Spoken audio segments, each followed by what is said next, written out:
इन सभी कार्यों में समय लगता है। इसलिए पहले दिन और अंतिम दिन, ये 2 दिन की पूजा और कथा, उसका कोई समय निर्धारित नहीं होता। कल से कथा अपने समय पर प्रारंभ हो जाएगी। आज पहला दिन है और पहले दिन की कथा में महात्मा की कथा होती है।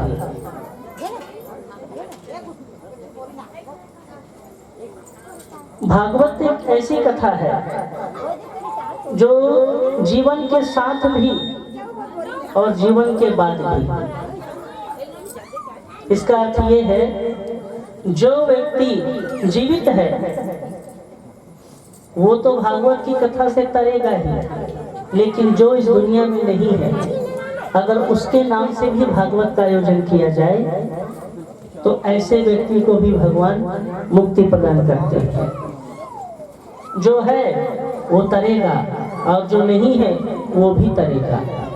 आप इस कथा को आगे श्रवण करेंगे कि जो है वो कैसे तरता है, जो नहीं है वो कैसे तरता है। लेकिन कथा का नियम है कि जब कथा को प्रारंभ करते हैं तो भगवान के नाम का संकीर्तन किया जाता है।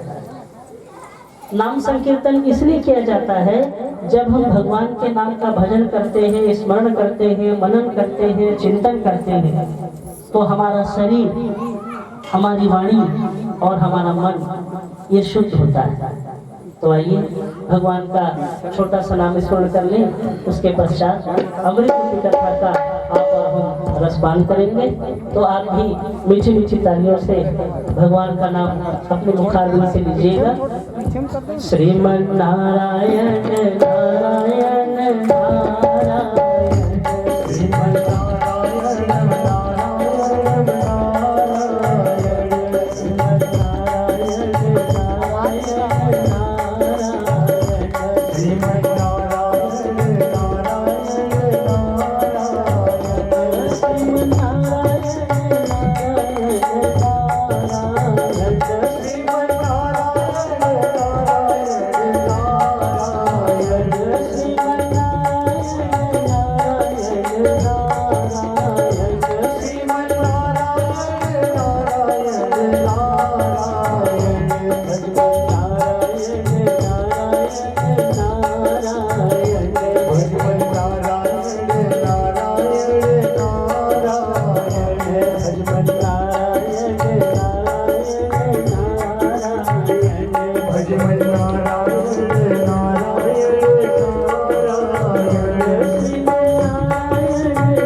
देखो, जब भगवान का नाम लिया जाता है, भागवत क्या है? भगवान का नाम ही भागवत है। जहाँ पर भगवान की चर्चा होती है उस स्थान को कहते हैं भागवत। और एक चीज हमेशा याद रखिएगा, भागवत में लिखा है, अभी आप आरती गाए ना, भागवत भगवान की है आरती, पापियों को पाप से है तारती।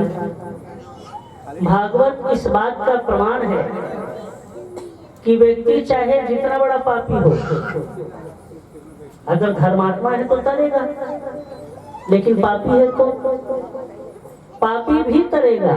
भागवत एक ऐसा साधन है, वो चाहे जितना बड़ा पापी हो, जीवन में कभी उसने राम नहीं कहा, अगर उसके नाम से भी भागवत का आयोजन हो तो ऐसे व्यक्ति को मुक्ति प्रदान होती है। भागवत प्रमाण है।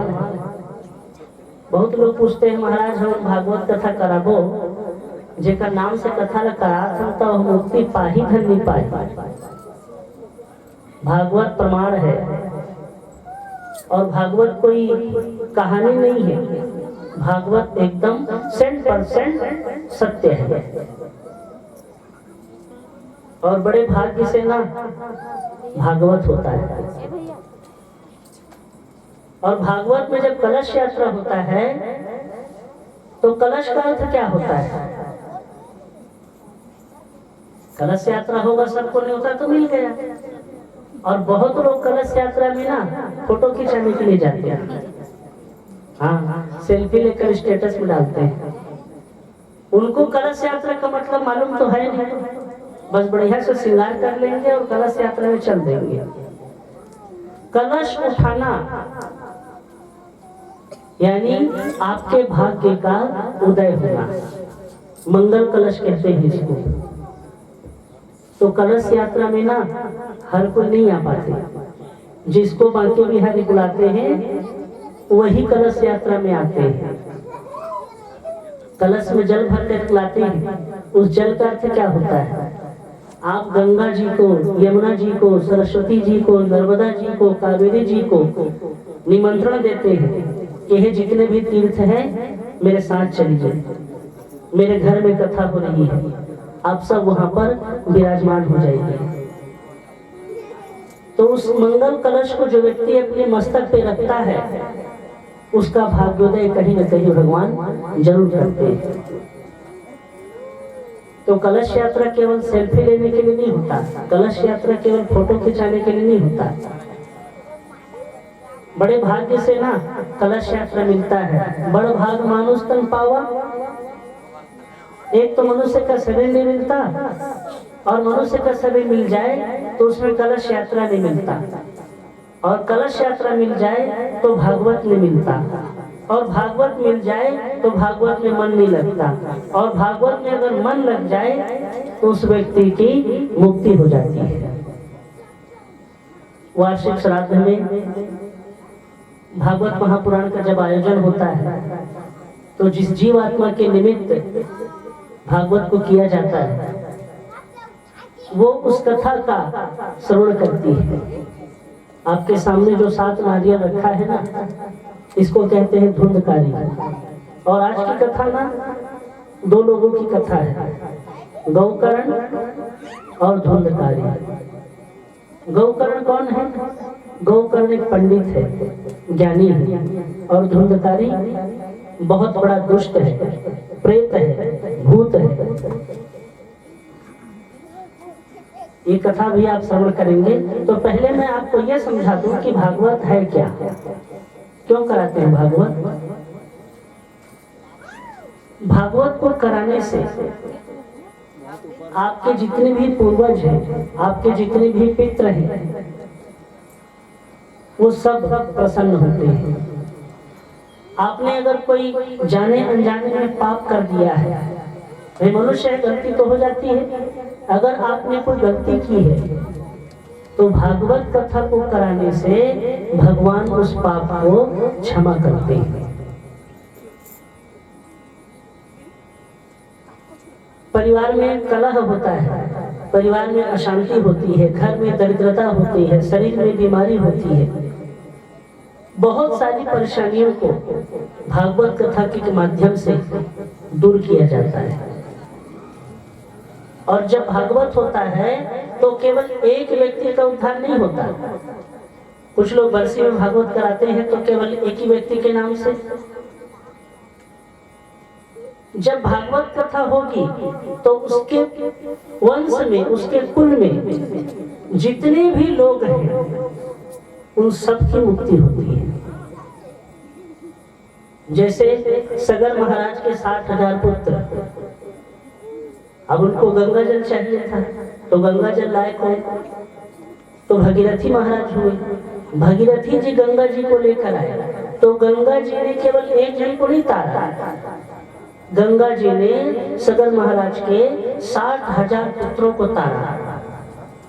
तो ठीक उसी प्रकार जब व्यक्ति अपने कुल में, परिवार में भागवत कथा का आयोजन कराता है तो उसके वंश में, उसके कुल में, उसके परिवार में जितने भी लोग होते हैं, जितने भी पितृ होते हैं, वो सब उससे तृप्त होते हैं। और भागवत कथा को सुनना और मनन करना दोनों अलग अलग बात है। एक चीज हमेशा याद रखिएगा, कथा कराना और कथा को समझना दोनों अलग अलग है। कथा तो करा लिया, लेकिन क्या समझ में आया तो कुछ नहीं। कथा को जब तक मन से नहीं सुना जाता तब तक कथा सार्थक नहीं होती। इधर से सुना और उधर से निकाल दिया तो वो कथा सुनना किसी काम का नहीं। आपने केवल अपना समय बर्बाद किया और अपना धन बर्बाद किया। और जब हम कथा को मन से सुनते हैं तब जाकर के हमें मुक्ति मिलती है। भगवान का काम है देना, वो देने के लिए बैठे हैं, हमको लेने ही नहीं आता। भगवान देने के लिए बैठे हैं, हमें लेना नहीं आता। और जब भागवत कथा का आयोजन होता है, जब हम कथा को मन से सुनते हैं तो भगवान हमारी बहुत सारी मनोकामनाओं को पूरा करते हैं। भगवान को जो उचित लगता है, जिसके लायक है हम, वो भगवान हमें प्रदान करते हैं। और जहाँ पर कथा होती है वो स्थान वृंदावन के रूप में परिणित हो जाता है। तो आज तो पहला दिन है, जान पहचान के नहीं बहुत लोगों से अधिक। तो कल से जितने लोग आएंगे वो पालकी महाराज नहीं बोलेंगे, वो सब राधे राधे बोलेंगे। और राधे राधे बोलेंगे तो हम लोग उसकी तरफ देखेंगे, और पालकी महाराज कहेंगे तो ऐसे करके चल देंगे। तो जितने भी लोग हैं, जो भी आएंगे, सब लोग केवल राधे राधे कहेंगे। आप सब एक दूसरे से जब मिलते हैं ना तो राधे राधे कहा करिए, आदत डाल के देखिए, आनंद आ जाएगा। भागवत का सार है राधा का नाम। तो आप सब जब कल से आएंगे तो राधे राधे बोलेंगे, आएंगे तो राधे राधे, जाएंगे तो राधे राधे। पालकी महाराज नहीं, केवल राधे राधे। तो आइए मंगल कथा में प्रवेश करते हैं। बोलिए वृंदावन बिहारी लाल की जय। भागवत का सबसे पहला श्लोक है। भागवत में वैसे 18,000 श्लोक हैं श्लोक। और भागवत की कथा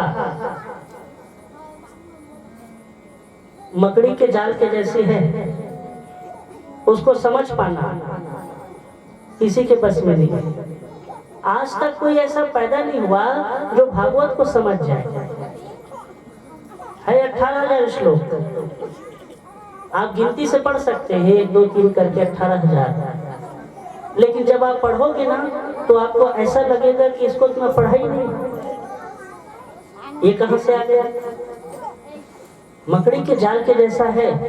समुद्र की गहराई को नापा जा सकता है, लेकिन भागवत की महिमा को और भागवत की कथा को कोई नाप नहीं सकता। भागवत का पहला श्लोक आइए श्रवण करते हैं कि सच्चिदानंद रूपाय विश्वोत्पत्त्यादि हेतवे तापत्रय विनाशाय श्री कृष्णाय वयं नमः। छोटा सा श्लोक, आपको सुनने में लगा कि बहुत छोटा है, लेकिन इसकी व्याख्या की जाए तो 7 दिन कम हो जाएगा। इतना ही बड़ा श्लोक का ना। आइए हम आपको छोटे रूप में समझाते हैं। समय को ध्यान में रखते हुए आज की कथा सुनाई जाएगी। कल से कथा का विस्तार रहेगा। आज पहला दिन है। तो सच्चिदानंद रूपाय, हम लोग जिसको सच्चित आनंद कहते हैं, जब आप उसको जोड़ देंगे ना तो सच्चिदानंद हो जाता है। सत्य, चित्त और आनंद, तीनों को मिला दीजिए, बन जाएगा सच्चिदानंद। सत्य यानी सत्य, सत्य यानी 100 भी होता है, और सत्य यानी सत्य भी होता है। जब उसको शुद्ध उच्चारण करेंगे तो सत्य को ही सत्य कहते हैं। सत्यम परम धीमहि, सत्यम शिवम सुंदरम, जो था, जो है और जो रहेगा वही सत्य है। सत्य ही शिव है, शिव ही सुंदर है। तो सत्य को ही सत्य कहा गया। चित्त, चित्त यानी प्रकाश। हमारे मन में जब कोई प्रेरणा होती है, कोई प्रकाश होता है, तब हम कोई कार्य करते हैं, उसको कहते हैं चित्त। और तीसरा होता है आनंद। भगवान का दूसरा नाम है आनंद। इसीलिए तो भागवत में जब चौथे दिन की कथा आती है तो कहते हैं नंद घर आनंद भयो, जय कन्हैया लाल की, हाथी दिन ही घोड़ा दिन ही और दिन ही पाल की। ये नहीं कहते कि नंद के घर कृष्ण भयो, नंद घर आनंद भयो। तो भगवान का दूसरा नाम है आनंद। जब आपको आनंद आए ना तो समझ जाना कि हरि की कृपा है। और भागवत में मजा नहीं आता ना, ये भी याद रखिएगा। बहुत लोग कथा में आते हैं तो कहते हैं महाराज आज मजा आ गया, इस कथा में गए रहता, 2-4 तो शायरी सुनाए महाराज, बढ़िया बढ़िया, मजा आ गया। तो कथा में मजा नहीं आता, कथा में आनंद आता है। मजा नहीं आता कथा में, ये कोई कहानी थोड़ी है जो मजा आएगा, ये आनंद है। और जब आप कथा में डूबते जाते हैं आपको आनंद आते जाता है। जब आनंद आया तो समझ जाना कि प्रभु की कृपा आप पर हो रही है, उसकी बरसात हो रही है। और जब मन नहीं लगे तो समझ जाना कि कलयुग महाराज आपके ऊपर अपना प्रभाव डाल रहे हैं। भागवत का प्रमाण है, जहां पर कथा होती है उस स्थान पर कलयुग का असर नहीं होता। जहां तक भागवत का पंडाल होता है वहां कलयुग महाराज अपना असर नहीं दिखाते। तो भागवत का श्लोक अगर आपको पूरा श्लोक नहीं आता, सच्चिदानंद रूपाय विश्वोत्पत्त्यादि हेतवे, अगर पूरा नहीं जानते तो भागवत की इतनी महिमा कही गई है कि केवल सच्चिदानंद सच्चिदानंद कहोगे ना, उतने में ही आप तर जाओगे। एक घड़ी आधो घड़ी, आधो घड़ी पुण्याद, तुलसी चर्चा राम की, कटे कोटि अपराध। पूरा श्लोक नहीं पढ़ पाते, जितना आता है उतने ही पढ़ेंगे। अगर भागवत का कोई भी श्लोक आपके कान में रोज पड़ जाए, एक शब्द भी पड़ जाए, तो इतनी महिमा बताई गई है कि उस व्यक्ति का उद्धार हो जाता है। तो पहले दिन की कथा को कहते हैं महात्मा कथा। महात्मा यानी महिमा। आपको अगर किसी देवी देवता के बारे में जानना होगा तो आप उसकी आरती को पढ़ लेना।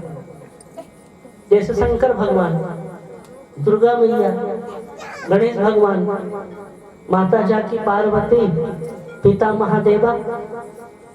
आरती को गाने से पता चल गया कि कौन माँ है कौन पिता है। पान चढ़े, फूल चढ़े और चढ़े मेवा, क्या क्या चढ़ता है ये भी पता चल गया। तो ठीक उसी प्रकार भागवत के पहले दिन महात्मा कथा को सुनाते हैं, और महात्मा कथा में पूरे भागवत का सार होता है। तो पहले दिन की कथा में 2 लोगों की कथा आती है, एक धुंधकारी और दूसरे होते हैं गौकर्ण। तो एक बार नारद जी महाराज वो जितने भी तीर्थ हैं सब में भ्रमण करते करते वृंदावन आए। वहां तक उन्होंने देखा कि एक स्त्री बैठी हुई है और रो रही है। उस स्त्री का नाम था भक्ति देवी। और उसके सामने दो पुरुष थे जो सो रहे थे।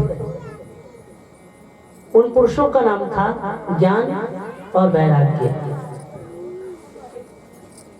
तो भक्ति देवी जवान थी और उनके जो दो बच्चे थे पुरुष, वो दोनों सयाने हो गए थे, बुढ़े हो गए थे। जब नारद जी महाराज वहां से जाने लगे तो भक्ति देवी ने देखा तो आवाज लगाया, कहा भो भो साधु क्षणम तिष्ठ, हे साधु रुको, कहाँ जा रहे हैं? तो नारद जी महाराज रुक गए। उन्होंने देखा, कहा देवी तुम कौन हो और तुम्हें मेरा नाम कैसे मालूम?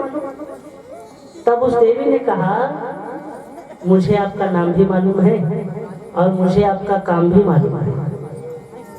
मैं जानती हूँ आप नारद जी हैं और आपका दर्शन जिसको हो जाता है भगवान उसको जरूर मिलते हैं। तो नारद जी ने पूछा, कहा देवी तुम परेशान हो, क्या बात है?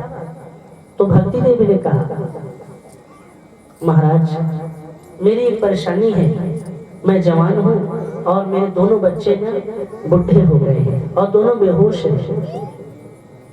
अगर आपकी कृपा हो जाए तो दोनों उठ जाए। नारद जी महाराज ने दोनों बच्चों के कानों में मंत्र पढ़ा, गायत्री मंत्र पढ़ा, वेद मंत्र पढ़ा, शंख बजाई, घंटी बजाई, लेकिन दोनों बच्चे हिलने डुलने का नाम ही नहीं, बेहोश। इतने में आकाशवाणी हुई और आकाशवाणी ने कहा कि नारद अगर तुम चाहते हो कि ये दोनों उठकर बैठ जाए तो तुम इनके लिए सत्कर्म करो। नारद जी ने सोचा ये सत्कर्म क्या है? मैंने गायत्री मंत्र पढ़ा, मैंने वेद मंत्र पढ़ा, फिर भी दोनों नहीं उठे, तो ऐसा कौन सा सत्कर्म है जिसके करने से दोनों उठ जाएंगे? नारद जी महाराज को चिंता हो गई, ऐसा कौन सा सत्कर्म करूं? तो व्याकुल होकर के वो सीधे बद्रीनाथ चले गए और बद्रीनाथ में सनत कुमार चारों भाइयों से उनकी भेंट हुई। जब सनत कुमारों ने देखा, कहा नारद जी क्या बात है, आपके चेहरे पर उदासी? बोले हाँ महाराज, मैं आप ही के दर्शन के लिए जा रहा था। ये सनत कुमार कौन है? सनत कुमार भगवान के ही रूप है, ये चार भाई हैं। तो सनत कुमारों ने कहा नारद जी आपके मन की चिंता और आपके मन की व्यथा को हम समझते हैं। नारद जी ने कहा महाराज सत्कर्म क्या है, किसको कहते हैं सत्कर्म? तब सनत कुमारों ने कहा देखो नारद, तुमने जितना भी मंत्र पढ़ा वो केवल मंत्र था। जो सारे वेदों का सार है, सारे पुराणों का सार है, यानी वृक्ष का जो फल है उसको कहते हैं भागवत। जितने भी पुराण हैं और जितने भी मंत्र हैं सबका सार है भागवत। तुमने केवल मंत्रों को पढ़ा, सार को नहीं पढ़ा। अगर तुम चाहते हो कि चारों भाई उठकर आशीर्वाद दे और ज्ञान और वैराग्य दोनों उठकर बैठ जाएं, तो तुम उन दोनों के नाम से भागवत का आयोजन करो। नारद जी महाराज ने गंगा जी के किनारे हरिद्वार में भागवत का आयोजन किया, व्यासपीठ बनाया, उस पर सनत कुमार चारों भाई बैठ गए, उन्होंने कथा सुनाना शुरू किया।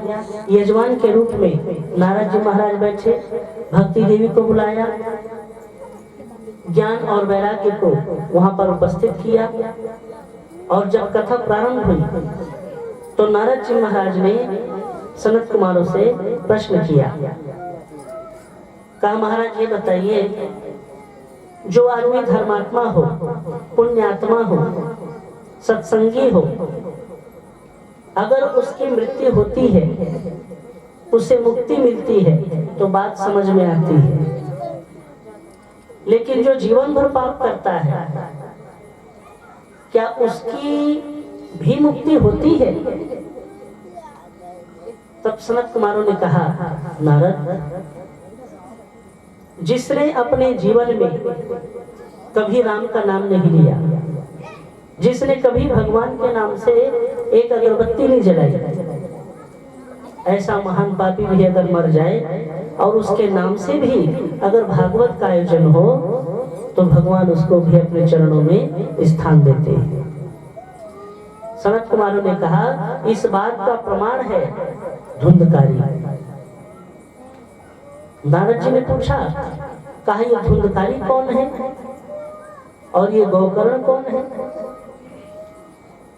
तब सनत कुमार कहने लगे कि तुंगभद्रा तटे नित्यम, तुंगभद्रा नाम की एक नदी है, उस नदी के किनारे एक गांव बसा है जिस गांव का नाम है उत्तम नगर, और उस नगर में एक ब्राह्मण रहते हैं, उस ब्राह्मण का नाम है आत्मदेव।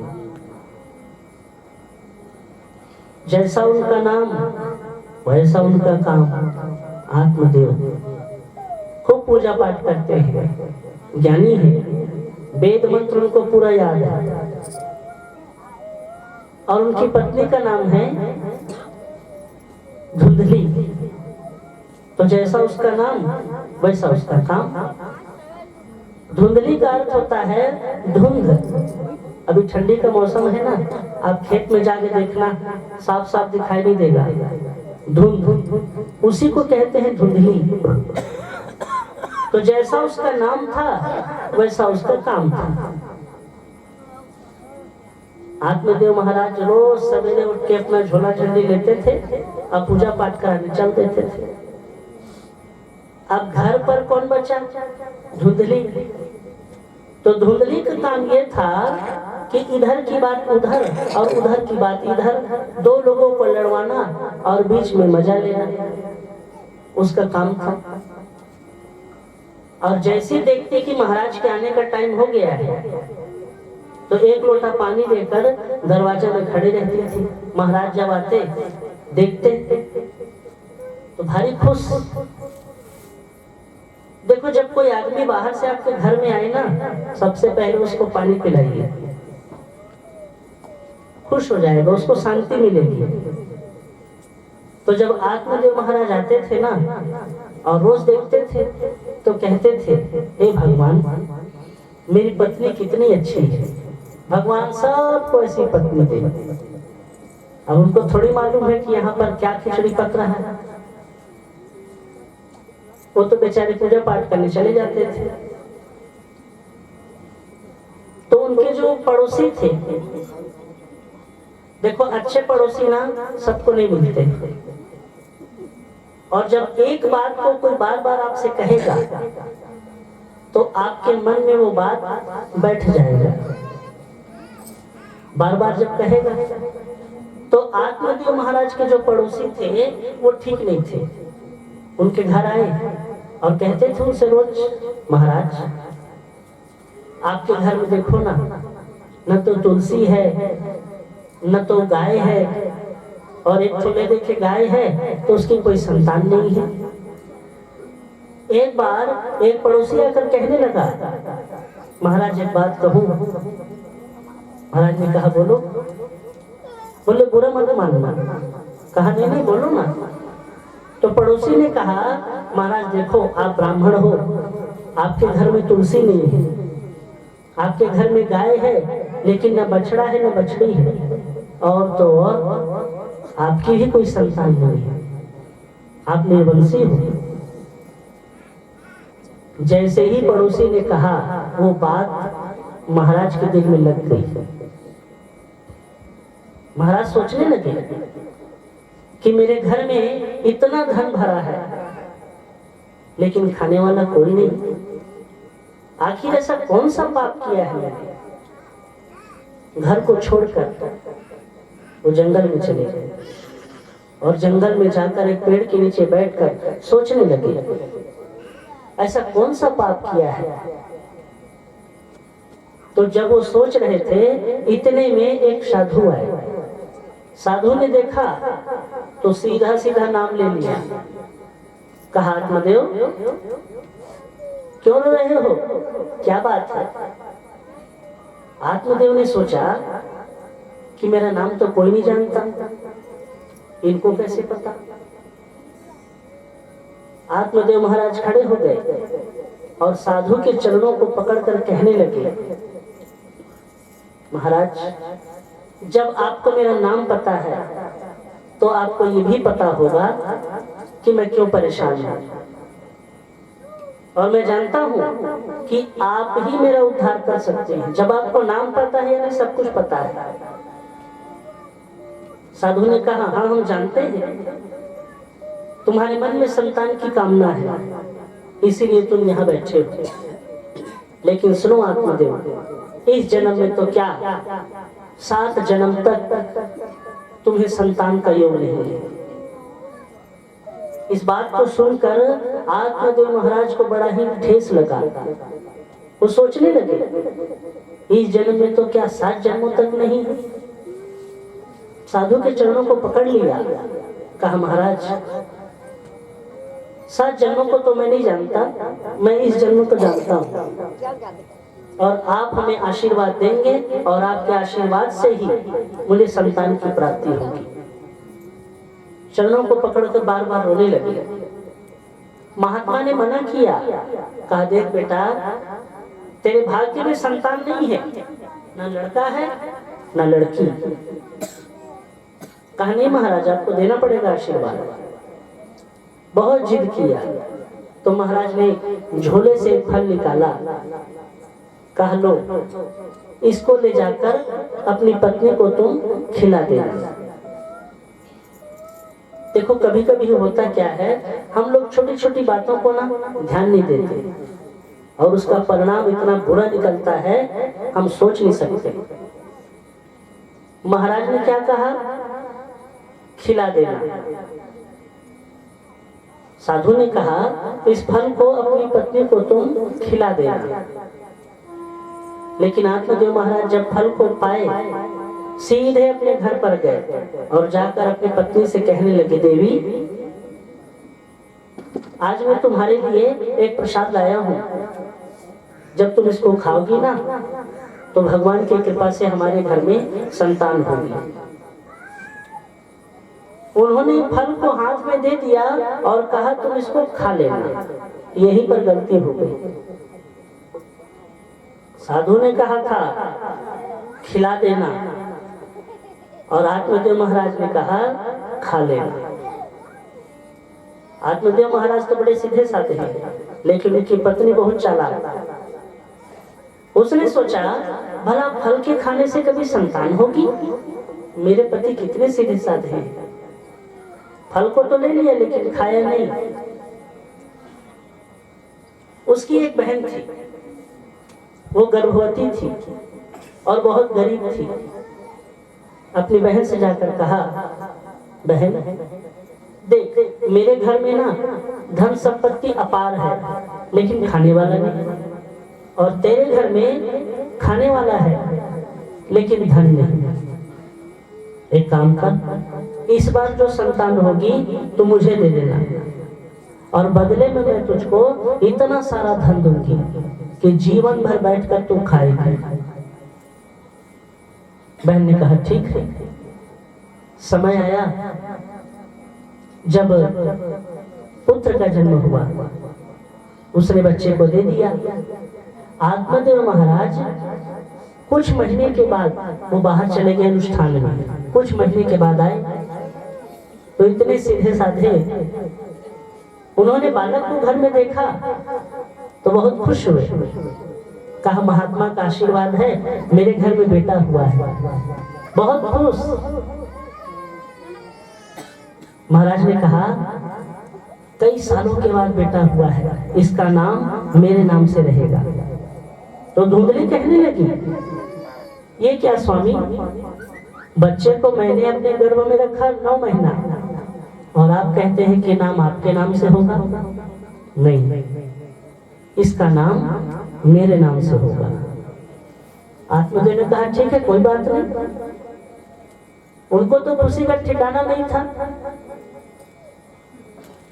धुंधली ने कहा मेरा नाम है धुंधली और इसका नाम होगा धुंधकारी।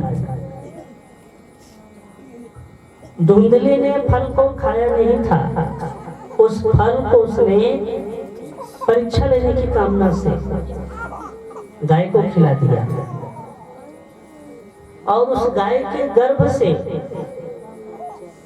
एक जीव का जन्म हुआ, उसी का नाम पड़ा गोकर्ण का पान करना। गोकर्ण खेलना, झूठ बोलना। गो यानी गाय और कर्ण यानी कान। गाय के जैसे कान थे उसके, इसीलिए उसका नाम पड़ा था गोकर्ण। जिस फल को साधु ने दिया था उस फल को गाय को खिलाया गया और उसी फल के आशीर्वाद से गोकर्ण का जन्म हुआ। तो गोकर्ण जी महाराज बड़े सीधे साधे थे, समझदार थे। और धुंधकारी वो तो खरीदा हुआ था। धुंधकारी बहुत दुष्ट था। वो अपने घर में झूठ बोलता था, चोरी करता था, अपनी माता और पिता को अपशब्द बोलता था, गालियां देता था। एक दिन उसके पिताजी आत्मदेव महाराज बड़े ही चिंतित हो गए। उन्होंने सोचा अगर संतान नहीं होती तो ज्यादा अच्छा था। ये क्या, मैंने संतान की कामना की और ऐसे बेटे का जन्म हुआ जो दिन रात मुझे गाली देता है। इससे अच्छा तो मैं निर्वंशी ठीक था। आत्मदेव महाराज को साधु की बात याद आ गई। कहा महाराज ने ठीक कहा था कि तेरे भाग्य में संतान नहीं, मैंने जबरदस्ती आशीर्वाद मांगा था। अब आत्मदेव महाराज को थोड़ी पता है कि धुंधकारी कौन है। उनके दिमाग में ये बात थी कि इस फल को मैंने खिलाया है, उसी से संतान हुआ है, जबकि धुंधकारी खरीदा हुआ बच्चा था।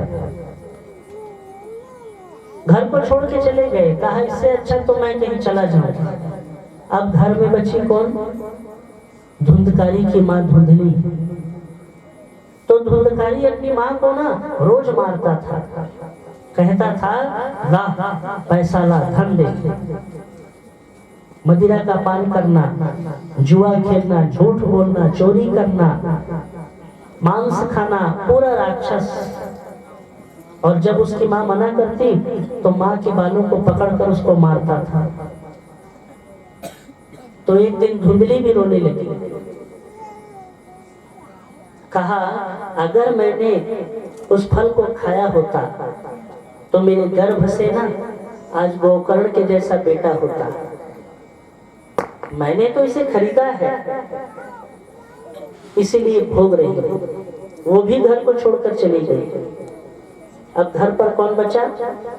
धुंधकारी। धुंधकारी ने घर पर जितने भी सामान थे सबको बेच दिया। घर पर कुछ नहीं।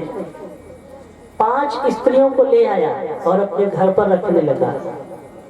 ये 5 स्त्रियां कौन हैं? इसकी व्याख्या कल आपसे करेंगे।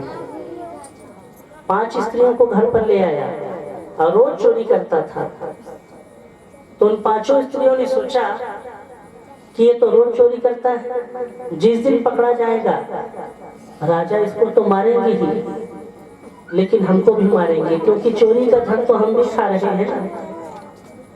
तो 5 ने मिल करके धुंधकारी के मुंह में कपड़ा डालकर उसको कुएं में फेंक दिया जलाकर।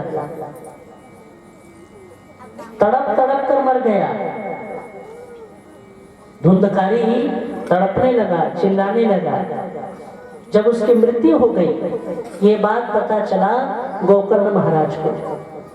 तो गोकर्ण जी महाराज ने उसके लिए जगह जगह पिंडदान किए, जगह जगह उनके नाम से पूजा किया। और जब अपने गांव में आए तो आधी रात का समय। देखो जो साधु होते हैं, जो साधक होते हैं, जो भगवान के उपासक होते हैं, वो अर्धरात्रि के बाद नहीं सोते। जितने भी साधु हैं वो रात्रि में 12 बजे के बाद आप और हमारे लिए तो सुबह 4 बजे है ना। आप और हम तो सुबह 4 बजे उठते हैं, 5 बजे उठते हैं, 6 बजे उठते हैं। लेकिन जो साधु होते हैं वो मोह निद्रा को त्याग देते हैं। रात्रि 12 बजे के बाद वो सोते नहीं। तो जैसे ही गोकर्ण जी महाराज पहुंचे, रात्रि का समय था, उन्होंने सोचा सोने का समय तो बचा नहीं। तो जब उन्होंने गायत्री मंत्र जपना शुरू किया तो एक परछाई दिखाई दी। जैसे वो जपते तो परछाई खड़ी हो जाती। गोकर्ण जी महाराज ने पूछा, कहा कौन हो तुम? तब उस परछाई ने कहा, भैया मैं आपका भाई हूं, धुंधकारी। गोकर्ण जी ने कहा, धुंधकारी तू? बोले हाँ भैया मैं। तेरी मुक्ति नहीं हुई? मैंने तो तेरे नाम से जगह जगह पिंडदान किया है। तब धुंधकारी ने कहा, भैया मैं इतना बड़ा पापी हूं ना कि मेरे नाम से आप कुछ भी कर लो, मुझे मुक्ति नहीं मिलने वाली। मैं प्रेत की योनि में चला गया हूं, भटक रहा हूं, मुझे शांति चाहिए। तब गोकर्ण जी महाराज ने कहा, रात भर रुको, सुबह तुम्हारी मुक्ति का साधन ढूंढूंगा। गोकर्ण जी महाराज ने पूरे गांव में घूम घूम कर सबसे पूछा कि जो आदमी मर जाए और प्रेत बन जाए तो उसकी मुक्ति कैसे होती है। किसी ने कोई जवाब नहीं दिया। बड़े बड़े ज्ञानी चुपचाप बैठे थे। तब गोकर्ण जी महाराज ने भगवान सूर्य नारायण से पूछा, कहा हे भगवान भास्कर आप बताइए कि जो आदमी मृत्यु को प्राप्त हो जाए और उसके बाद वो प्रेत बन जाए तो उसकी मुक्ति कैसे होती है। तब सूर्य नारायण ने कहा, केवल श्रीमद् भागवत, इसी से मुक्ति होगी। तो गोकर्ण जी महाराज ने एक व्यास मंच लगाया, उस पर वो बैठ गए। 7 गांठ की बांस लाई, एक बांस लाया, उस पर 7 ठो गठान थी और कहा कि धुंधकारी तू जहां कहीं भी है आ जा और इस बांस में आकर बैठ जा। पहले दिन की कथा हुई, पहली गठान फटी। दूसरे दिन की कथा हुई, दूसरी गठान फटी। ऐसे करते करते जब 7वें दिन की कथा आई तो 7वीं गठान फट गई और उसमें से एक दिव्य पुरुष का जन्म हुआ। वो सामने में खड़ा हो गया और अपने भाई को प्रणाम करने लगा। उसको देखने से भगवान के विमान है, पुष्पक विमान। तो गोकर्ण जी महाराज ने मना कर दिया, पहले क्या मेरे भाई को लेने के लिए भगवान को पुष्पक विमान भेजा है और बाकी लोगों की नहीं। तब भगवान के पार्षदों ने कहा, महाराज भागवत कथा तो हुई, लेकिन आपके भाई ने कथा को मन से सुना था, इसलिए इनको मुक्ति मिली और बाकी लोगों ने ना केवल कथा को इधर से सुना और इधर से निकाल दिया। गोकर्ण जी महाराज कहने लगे, फिर से कथा होगी। फिर से उन्होंने कथा का आयोजन किया और गांव के जितने भी लोग थे सब लोगों ने बड़ी श्रद्धा के साथ भगवान की कथा का श्रवण किया और सभी के लिए भगवान ने पुष्पक विमान भेजे और सभी को मुक्ति प्रदान की। तो देखो ये जो प्रेत की योनि है ना, प्रेत प्रेत किसको कहते हैं? आपने सुना होगा, भूत प्रेत। जैसे मनुष्य की योनि होती है, योनि यानी शरीर, मनुष्य का शरीर है, पशु का शरीर है, पक्षी का शरीर है, ठीक उसी प्रकार प्रेत का शरीर होता है, प्रेत योनि कहते हैं। अगर आप मनुष्य हैं, आपको भूख लगेगी तो आप मांग सकते हैं, आपको प्यास लगेगा आप मांग सकते हैं, आपको अगर कोई तकलीफ है आप किसी से कह सकते हैं। लेकिन प्रेत वो किसी से नहीं कह सकता, ना तो कोई उसको देखता है और ना कोई उसकी सुनता है। इसीलिए कहते हैं ना कि आत्महत्या मत करो। क्यों?